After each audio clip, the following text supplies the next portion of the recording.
O áudio que vocês vão ouvir agora é parte do podcast Xadrez Herbal. Caso vocês queiram ouvir mais sobre esse assunto e outros temas de política internacional, é só ir em xadrezverbal.com.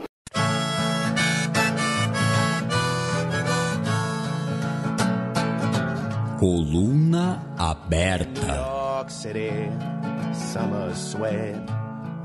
Olá, ouvintes de Xadrez Herbal.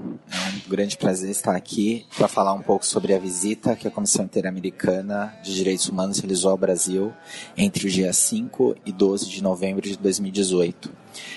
Essa visita foi muito importante, considerando que foi apenas a segunda visita que a Comissão Interamericana realiza ao Brasil. A primeira foi realizada em 1995, quer dizer, uma diferença aí de 23 anos entre as duas visitas.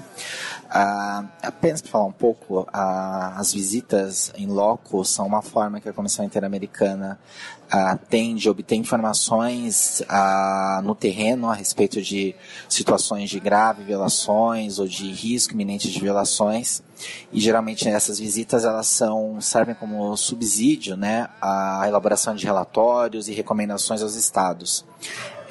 Durante as visitas, a Comissão Interamericana geralmente dialoga com órgãos do governo, né, então com atores do executivo, do legislativo e do judiciário, e também com a sociedade civil, né, e contrabalanceiam as informações que são obtidas nesses dois polos e apresenta algumas recomendações a respeito do tema e utiliza essas informações como uma forma, né, de ter um pulso a respeito da situação de direitos humanos em determinado país. Então, para esta visita da Comissão Interamericana ao Brasil, que aconteceu ao longo de uma semana e no começo de novembro de 2018, estiveram no Brasil 6 comissários, inclusive a presidenta da Comissão Interamericana, atualmente, a jamaicana Margaret Macaulay, e também a relatora para o Brasil, que é a chilena Antônia Orejola.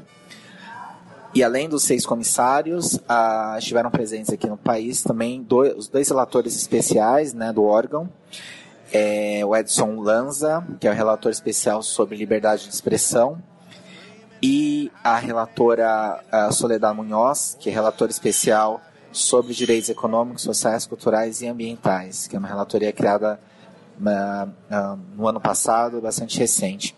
E além dos comissários e dos relatores, havia uma equipe grande também de integrantes do secretariado especial, secretariado executivo, para auxiliar, né, os comissários e os relatores aos trâmites, né, e a coleta de informações realizadas aqui no Brasil. A comissão, então, nessa visita ao país, ela acabou visitando, é possível imaginar o desafio, né, logístico até, de uma visita a um país continental, como é o caso do nosso país.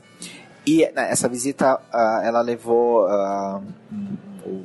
os comissários e relatores, né, a equipe do secretariado executivo, a passarem por 8 estados brasileiros, além do Distrito Federal.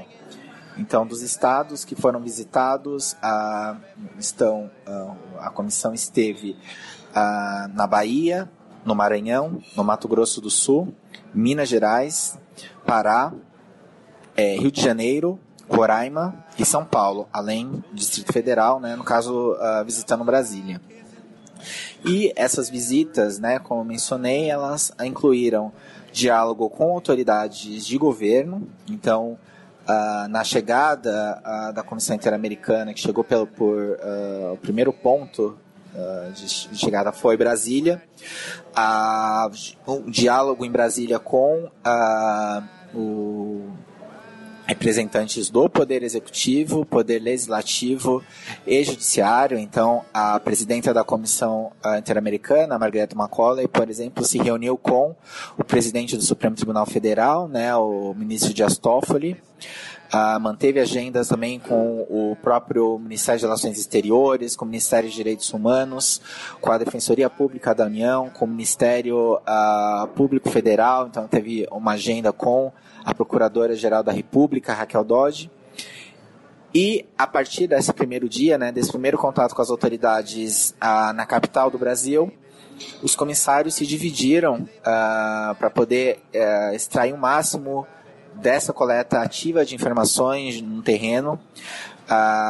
E aí eu posso mencionar aqui alguns dos destaques, né, das visitas aos estados. Então, o relator sobre liberdade de expressão se reuniu com associações de jornalistas em São Paulo para tratar da temática dos riscos que jornalistas têm enfrentados. O Brasil é um país em que lidera o ranking de mortes, né, de jornalistas.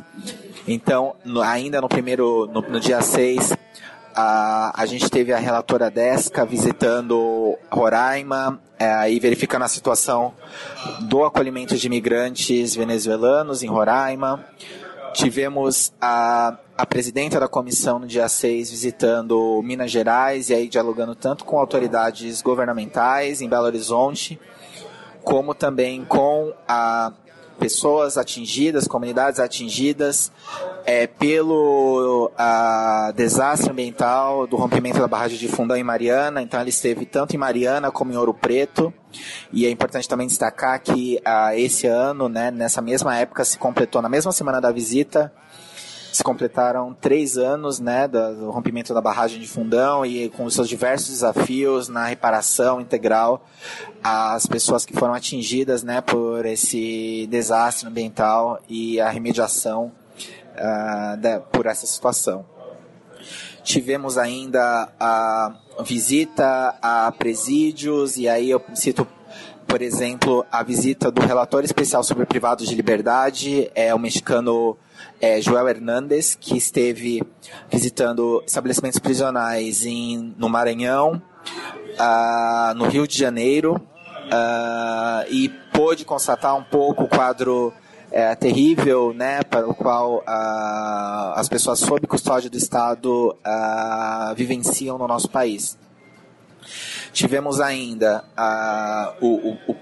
visita a algumas comunidades quilombolas, e aí eu menciono, por exemplo, a visita a comunidades quilombolas em Alcântara, no Maranhão, e aí no caso pelo próprio relator Joel Hernández, que eu mencionei anteriormente. A visita a quilombos, né, comunidades quilombolas no estado da Bahia. Então a gente teve a visita aos quilombos de Rio dos Macacos, e Pitanga dos Palmares, pela presidenta Margaret Macaulay. Tivemos ainda o diálogo relacionado à temática da migração. Então eu mencionei já a visita da relatora Desca a comunidades de imigrantes em Roraima, mas tivemos também um diálogo a respeito desse tema no Rio de Janeiro, né, com organizações que tratam da acolhida humanitária, né, a migrantes e refugiados. No caso a Caritas aparece como um exemplo, e também o diálogo com a visita à sociedade civil da relatora Esmeralda Troitinho em São Paulo, também no dia 9 de novembro. Há algumas outras temáticas que foram abordadas. A gente pode destacar aqui a situação dos defensores de direitos humanos, né, que foram objetos de reuniões com a sociedade civil no Pará, que é um estado que geralmente aparece com destaque negativo com relação à proteção de defensores de direitos humanos. Então, houve uma reunião para tratar dessa temática em Marabá, no Pará, no dia 6 de novembro. A temática dos povos indígenas também foi objeto de algumas reuniões realizadas aí, principalmente no dia 7. Então, a gente teve a relatora para o Brasil, Antônia Orejola, que também é relatora para povos indígenas, visitando comunidades de Guarani Kaiowá no estado do Mato Grosso do Sul, né, aí tanto na região de Dourados como Caparaó.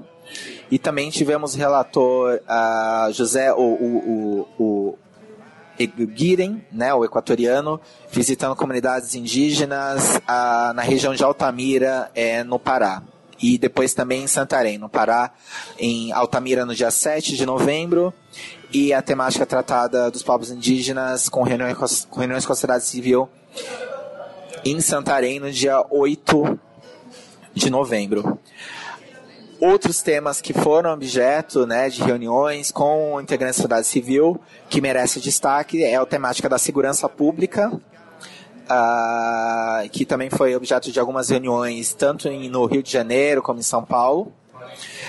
E a temática também da população LGBT, objeto de reuniões pela relatora Desca, a Soledad Munhoz, no Rio de Janeiro, no dia 9 de novembro.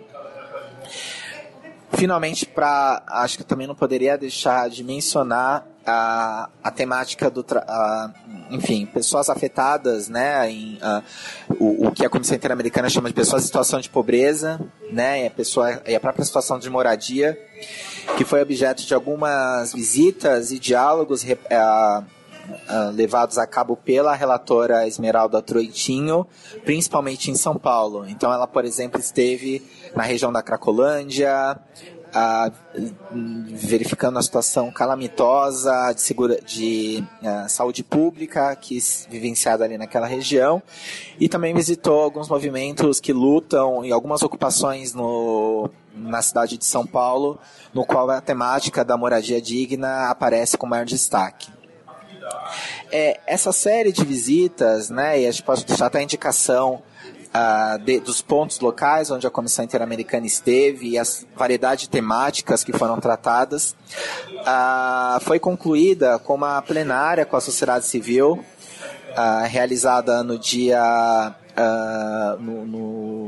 no final de semana, no final desse período, né, da visita, no dia 10 de novembro, no Rio de Janeiro, uma plenária convocada com integrantes da sociedade civil para fazer já uma primeira devolutiva daquilo que os integrantes da comissão verificaram nessas visitas pelo Brasil.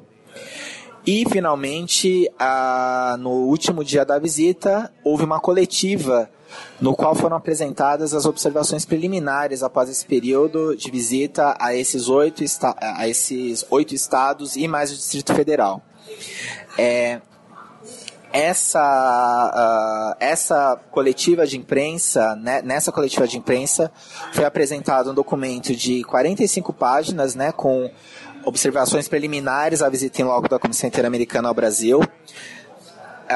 Esse documento ele está dividido em 11 temas. Eu vou falar aqui brevemente sobre quais são os temas, e eu recomendo que pessoas interessadas deem uma lida, né, nesse documento de observações preliminares. Então, os temas que foram tratados, né, esse documento ele foi dividido em alguns temas. Eu vou enumerar os temas aqui: institucionalidade democrática, violência no campo, acesso à terra, desenvolvimento de projetos que afetam o meio ambiente, toda a temática dos afrodescendentes, e aí com recorte específico sobre a situação dos quilombolas, povos indígenas, né, as ameaças aos direitos dos povos indígenas, a dificuldade de demarcação de suas terras, trabalhadores rurais e camponeses, né, toda a luta da temática por terra e os diversos desafios, a situação do trabalho escravo e trabalho forçado e também tráfico de pessoas, e aí fazendo menção especificamente também ao fato de que o Brasil está em procedimento de cumprimento de sentença da Corte Interamericana de Direitos Humanos em um caso relacionado a essa temática, que é o caso Fazenda Brasil Verde. Então, a visita também serviu, né, de um acompanhamento da forma como a sentença da Corte Interamericana tem sido implementada. Pessoas em situação de pobreza, e aí também entra um pouco a temática da moradia. Como eu mencionei, a observação a respeito do aumento, a piora dos índices de pobreza no Brasil nos últimos anos também foi objeto de observações aí preliminares da Comissão Interamericana. Pessoas sob custódia, né, que é a forma como a Comissão Interamericana trata, o guarda-chuva sobre o qual a Comissão Interamericana inclui pessoas privadas de liberdade e pessoas que estão no sistema socioeducativo brasileiro. E uma situação muito grave e objeto de muita preocupação da Comissão Interamericana, considerando inclusive o próprio comissário que visitou o complexo penitenciário de Bangu, né, o João Hernandes, deu uma declaração logo depois que possivelmente viu ali uma das piores condições das Américas, de um presídio, quer dizer, uma situação muitíssimo grave e com a qual os comissários tiveram contato no terreno, então isso é muito importante, esse tipo de informação coletada. A temática dos migrantes, e aí migrantes estrito sensu, mas também refugiados. Segurança cidadã, que é a forma como a Comissão Interamericana trata, né, o guarda-chuva sob o qual ela inclui a temática de segurança pública. E aí esse talvez seja o capítulo mais extenso dessas observações preliminares, e também são feitas considerações a respeito da alta letalidade policial no Brasil, o número alto de mortes também de policiais de serviço, a temática da violência contra a juventude negra no país, e também a temática que tem cada vez mais destaque, que é a militarização, né, da política, a militarização da segurança pública. Então, esse foi o objeto desse capítulo sobre segurança cidadã. E, finalmente, também, para completar esses 11 capítulos, 11 temas tratados nesse documento de observações preliminares, um capítulo sobre a impunidade. E aqui, falando da temática, por exemplo, da resposta do Estado brasileiro aos crimes cometidos durante a última ditadura militar, e também a falta, né, de resposta estatal a algumas situações bastante graves ocorridas no Brasil, por exemplo, como o massacre no presídio do Carandiru, ocorrido em 92, que até agora ainda a gente não tem uma conclusão, uma responsabilização das pessoas envolvidas naquela situação. Esse documento preliminar, ele também acaba elencando, depois de fazer essas ponderações a respeito dessas 11 áreas temáticas, ele trata de 71 recomendações, né? Eu mais uma vez faço um convite a que essas recomendações elas sejam lidas e conhecidas, inclusive para que sirva como fonte de informação e também como fonte de mobilização a respeito da temática de direitos humanos no Brasil. Mas eu gostaria de destacar algumas dessas 71 recomendações que foram feitas preliminarmente. Entre elas, o fortalecimento estrutural orçamentário do Programa de Proteção a Defensores de Direitos Humanos. E aí, lembrando que o Brasil, com frequência, lidera a lista de mortes e ameaças a defensores de direitos humanos. Garantia dos direitos a povos afrodescendentes, tradicionais quilombolas, povos indígenas e camponeses, e que eles possam desfrutar de seus territórios historicamente ocupados, implicando no seu reconhecimento. Que o Estado brasileiro assegure a reparação adequada, rápida e abrangente de todas as vítimas de violência policial e seus familiares. Fortalecimento da política pública de erradicação do trabalho escravo. Adoção de medidas judiciais, legislativas, administrativas e outras necessárias a reduzir a superlotação do sistema de prisão preventiva e sistema de cumprimento de pena. Promoção da aplicação de medidas alternativas à privação de liberdade, criação de uma política de drogas com uma abordagem integral de reinserção social e o tratamento da questão de drogas como uma situação, com uma abordagem menos repressiva e criminalizadora e mais voltada para um olhar de saúde pública, a garantia do reconhecimento do status de refugiados a pessoas venezuelanas no Brasil, o desenvolvimento de sistema de segurança pública eficiente, avançando de forma prioritária a redução de altas taxas de homicídios e crimes violentos no país, o fortalecimento de mecanismos de controle formal, corregedorias, ouvidorias e inspeções, com capacidade de conduzir processos de correção transparente de forma autônoma para combater abusos e desvio de poder, e também abster-se de adotar políticas, medidas e sancionar normas jurídicas que resultem na regressividade de direitos econômicos, sociais, culturais e ambientais. Então, eu quis fazer um apanhado um pouco sobre essa importante visita realizada ao Brasil pela Comissão Interamericana entre os dias 5 e 12 de novembro. E é muito importante acompanhar essa visita, não só esse documento de observações preliminares, mas também o documento final que a Comissão Interamericana deve divulgar nos próximos 6 a 8 meses, no qual terá um parecer mais completo a respeito do quadro atual que o Brasil vive com relação a direitos humanos e trazendo também um rol de recomendações a ser feitas ao Estado brasileiro. Considerando o atual clima e as perspectivas que nós temos para os próximos 4 anos, a visita da Comissão Interamericana ela tem tudo para ser um importante apoio, uma importante ferramenta de engajamento à sociedade civil que trabalha com a temática de direitos humanos. Bom, então é isso. Mais uma vez, muito obrigado pela oportunidade de estar aqui e eu fico à disposição. Um abraço.